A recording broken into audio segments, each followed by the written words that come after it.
Former LSU quarterback Jordan Jefferson smiling while being arrested. Coming out of high school, Jordan Jefferson was a very prestigious four-star recruit and a ton of schools wanted him. He was one of the youngest starting quarterbacks in LSU football history and things were looking great for him. But unfortunately, he made a couple of bad choices and decisions, and this happened. Time is money, but you have to ask yourself, how many hours throughout the day are you really sacrificing to get towards your goal?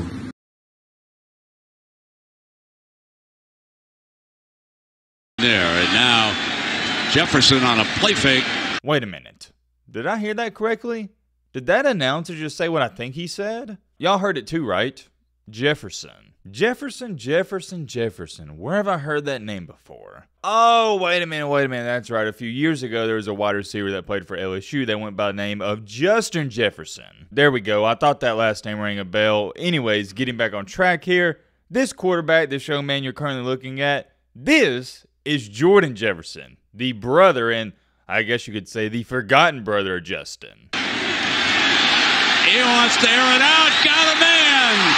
A lot of people don't know this, but Justin Jefferson's brother was the starting quarterback for LSU and led them to a national championship appearance. Not to say that Justin Jefferson wasn't supposed to be the star of the family, but Jordan was supposed to be the first one that made it big time. Coming out of high school, Jordan Jefferson was a very prestigious four-star recruit and a ton of schools wanted him. He was one of the youngest starting quarterbacks in LSU football history and things were looking great for him. But unfortunately, he made a couple of bad choices and decisions, and this happened. He got arrested on multiple different occasions, and this is what really put a nail in the coffin for his football career. We know how Justin Jefferson turned out. He's currently balling out in the NFL. But the million-dollar question is this right here. What happened to Justin Jefferson's brother? Trust me when I say this, there's many more questions people have been asking till this day. But however, it all circles back to the one, and I mean the one big question we're going to try to get to the bottom of it in today's video. What really happened to Jordan Jefferson? Ladies and gentlemen, boys and girls, hope all of you are having a great day. If not, hope this video can make it a little bit better. And major shout out to Payphone86 for requesting this video. Well, not just this comment, but there's been several of you requesting this video for months now. I've seen the comments and I greatly appreciate it. We have finally made our way around to the video, so yeah, here we are. I'm going to continue to say this in these videos. Once the college football season starts, we will no longer be making the documentary video, so if you have any recommendations in the next couple ones you want to see, leave a suggestion down below, and who knows, we might make that video. It's a relatively simple process on this channel. Your boy Matt's a fan of the people, and I want to give the people what they want. We want to make content that you guys want to see. I've jibber-jabbered enough. Strap in, buckle up, get you a snack, get you a popcorn, get your favorite meal you like to eat when you watch a video, because trust me, I do the same thing. But alright, Matt, blah, blah, shut the crap up, without further ado, let's get into it. I'm going to keep it a Fortnite V-Buck with you. I don't like to talk about these high school glory days too much, so let's zoom through them. Mr. Jordan Jefferson was an absolute baller. He was destroying his competition, and here's a fun fact. He went 21-0 as a starter for his high school football team. He was an All-American, won the state championship. You know how it goes. He was the man. When it was all said and done for his recruiting process, he was listed as a 4-star recruit with a scout grade of right at, we'll round it up to 91. Like I was telling you in the intro, everybody wanted him, but he decided to go to LSU. Why in the world did I say it like that? I don't know. It sounded way cooler in my head. Turns out that's probably the corniest thing I've said in a couple months. Let's just say it normal. He went to LSU. When he got onto campus in 2008 as a true freshman, it wasn't all too normal to see true freshman starter get any playing time whatsoever, especially at the quarterback position. But you look up and Jordan Jefferson, he's playing in some meaningful action. At the end of the season, this is where he found himself taking all the snaps against Arkansas and Ole Miss. Granted, they did lose both those games, but against Arkansas, I thought he played okay. 9 for 21, that's not good. Had 143 passing yards, but 2 touchdowns, 0 INTs. QBR right at 68, he took care of the ball. Not bad at all if you gotta ask me. He also had 50 rushing yards. Against Georgia Tech in the ball game, 16 for 25, 1 touchdown, 0 INTs, QBR of 85.7. Can't emphasize it enough, as a true freshman, that will most certainly get the job done. At the time, you're thinking since he's so young and he's already performing at a, well, I was about to say performing at a high level, but I wouldn't say it's high. It wasn't like average, but it was somewhere in between. You get what I'm trying to say. He was performing at a, on a scale of 1 to 10, 7 or 8 level. It was good, and he had a good offseason leading into 2009, and that's why he won the starting quarterback competition as a sophomore. He started every single game that year outside of one due to injury, and LSU had a good year. They finished the year 9-4, but when you take a look at their losses, they were a few plays away from winning 11 or 12 games. Take away the Florida game. When you look at the Bama game, they lost 24-15. That was the same game, if my memory is correct, where they were leading Bama 15-13, and Julio took a bubble screen 70 yards down the sideline. They had a great shot of beating Alabama, lost to Ole Miss 25-23, that's 2 points, 1 possession, and then they lost the bowl game also by 2 points. Had a really good year, and I hate to play the what-if game because you also could do that for a couple of their wins. All in all, not too much to say for 2009. Jefferson, still a young quarterback. The good news is he's coming back for the year in 2010 as a junior. This was supposed to be a really good year for LSU. Had quite a few guys coming back. Jefferson, it's going to be his second year as a full-time starter. It was a recipe for success. In that 2010 season, Jefferson did split reps with the other quarterback that goes by the name of Jarrett Lee. And that 2-quarterback system they had, it kind of worked out. Me personally, I am not a fan, not even to the slightest, of having 2 quarterbacks. Because normally what happens is, and they don't mean to do it, but it's just human nature, they're going to be looking over their shoulder the entire time. They can't focus. Every single time they throw an interception or they have a bad play, the first thought that's going to cross her mind is, oh my goodness, I'm going to get benched, the other guy's going to come in and replace me, and blah, blah, blah, blah. It goes on and on and on. I just don't like it, but hey, what do I know? Because for LSU, it worked out. They finished the regular season 10-1 and won their bowl game against A&M, so they finished the entire year 11-2. As far as it goes from an analytics standpoint for Mr. Jordan Jefferson, not a good season. I'll show you his 2009 numbers as well because we didn't even talk about those. We will compare them. In 2009, he had 2,100 passing yards, completed 62% of his passes, had 17 touchdowns and 7 INTs. You will most certainly take that. However, in 2010, numbers took a huge decrease. Completion percentage dropped from 62 to 57, rounding up. Passing yards went from 2,200 to 1,400. He had 7 touchdowns to 10 interceptions. Not good. But yet again, I'm going to go back to this. I think what hurt Jordan Jefferson was this 2-quarterback system they had going on. I didn't even talk about this too. It is so, and I mean so hard to get in a groove when you're going in and out and in and out. Continuing along, heading into 2011, this is where our first controversy pops up. Right before the season in 2011, Jordan Jefferson would be suspended indefinitely from the team. I was about to say long story short, but it's not even long story short, it's what happened. He got into a bar fight. Am I going to sit up here and make a big hoopla about this? Heck to the no, they're college kids.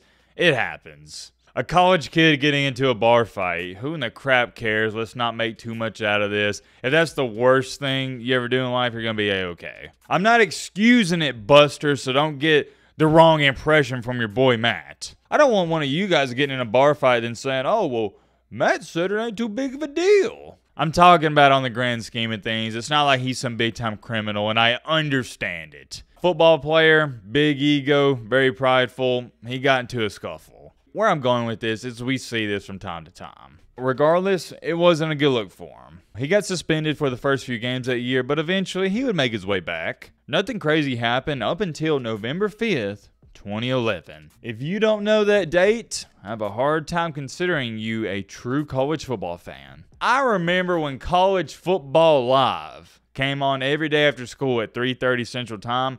They had a countdown for this game 3 weeks in advance. This is not my opinion. These aren't my words.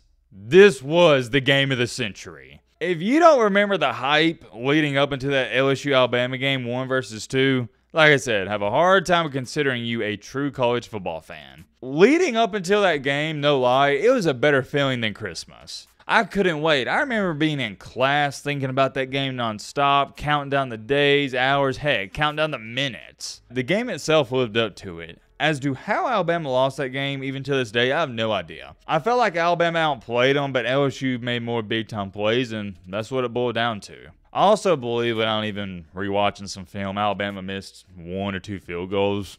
Go figure. We need to make a separate video just about this game alone. Long story short, LSU won 9-6. They beat Alabama and Nick Saban in Bryant-Denny Stadium, and you're probably thinking, oh, well, I bet Jordan Jefferson had a good ball game. I don't know if I'd consider it good, but the thing with Jefferson is he didn't hurt himself. He didn't put LSU in a bad position. He finished the game with 67 passing yards. He went 6 for 10. The play of the game, not even up for debate, is when Marquise Mays, the wide receiver for Alabama, threw a pass. It looked like it was going to be perfect to Alabama's tight end, and the honey badger, Tyrann Mathieu, ripped it out of his arms. That was a huge momentum shifter because the way that game was going, if you score a touchdown, it's over. What a game that was. And from that moment on, it seemed like Jordan Jefferson, he took the reins back over. As I'm looking back at some of these games, it is so hard for me to believe that LSU was putting up these types of numbers on offense with Jefferson barely even doing anything. 42 against Western Kentucky, 52 against Ole Miss, 41 against Arkansas, and 42 against Georgia. Against Ole Miss, in which they scored 52, Jordan Jefferson had 88 passing yards. Against Georgia, 42 points, Jefferson had 30 passing yards. Crazy, right? Long story short, LSU goes undefeated, 13-0. They make it to the national championship. Unfortunately for them, a lot of chaos ensued at Oklahoma State. They lost a big game, and Alabama somehow, someway snuck back into the championship. We all knew how this was going to turn out. Alabama, if they got that rematch, they weren't going to mess it up. They had the better coach. I personally felt like they had the better team, better quarterback, better everything. In the national championship, they proved it. Cruised to victory, 21 to a big old donut. Alabama defense was something else. Kids nowadays, they don't even know what defense was like. I'm young, but if you're younger than me, like you're still in your teenage years, you think a good defensive performance is only giving up 14 or 20 points. But I'm here to tell you, back in the day, like early 2010s, 2010, 2011, 2012, if Alabama gave up 17 points or more, that was considered a bad defensive performance. Now it's good. It felt like there was 20-plus players on defense for Bama. That's how unreal it was. I don't want to make this a Bama video, but I got to give credit where it's due. Jefferson in this game, he went 11 for 17, 53 passing yards, 0 touchdowns, 1 INT.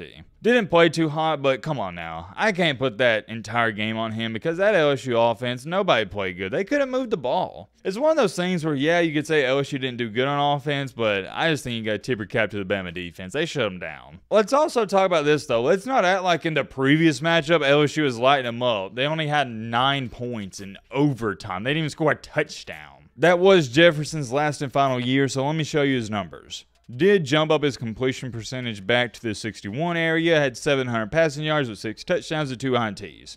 If you're wondering why his numbers are so low, remember he missed early on in the season due to the suspension, and then he was still splitting reps. He did get an invite to the Combine, however, in the 2012 NFL Draft, he went undrafted. Didn't shock too many people, because to be honest with you, he just wasn't that great of a prospect. Wasn't like at LSU, he was out here slinging that thing. No, he wasn't doing any of that. The only thing that ever happened in the NFL is in May of 2012, the Tampa Bay Buccaneers, they signed him, but they waived him 4 days later. So there's nothing to talk about there. However, in August of 2012, he signed with the Montreal Alouettes out of the Canadian Football League. Dude, we have talked about the Montreal Alouettes in the past like 4 or 5 videos. I guess that's the hot spot for these forgotten about college football players. It's them and the Rough Riders out of the CFL. If you know, you know. I swear, every single player either goes to Montreal Alouettes or the Rough Riders. Anyways, getting back on track here, Alouettes signed him in August of 2012, but in October of the same year, 2012, he got arrested. He got arrested for possession of Mary Jane with Tyrann Mathieu, the Honey Badger, and 2 other LSU players. Due to this arrest, the Alouettes, they released him. After that, he decided to join the Pittsburgh Power, never heard of them a day in my life, out of the Arena Football League in 2013. Following that, in 2014, he signed with the Omaha Mammoths. I've never heard of them.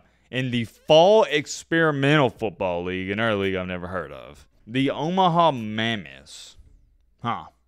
You learn something every day. 2014 was his last and final year playing college football before he would get into coaching. He would work his way up, and eventually in 2019, he was hired as a wide receivers coach at Colorado State. As where it stands today, at least according to their website, I haven't seen him post anything at all on his Instagram, but I'm going off of their website. He is still with Colorado State. And hold on. I'm going to clap it up to Mr. Jordan Jefferson, because I don't want to say things were getting crazy there and he had to turn it around after making some disastrous life choices, but it was looking like things might have been going downhill. According to his Instagram, it looks like he's also hosting some training camps here and there, so that's good. And he's also a big supporter of his brother, Justin Jefferson, which we know is with the Vikings. He's posted some motivational videos, and I'll let you guys see them for yourself. Matt wrote a clip. Your time, neither with others. Stop giving away your time and your talents away for free. Value what you know and start charging for it.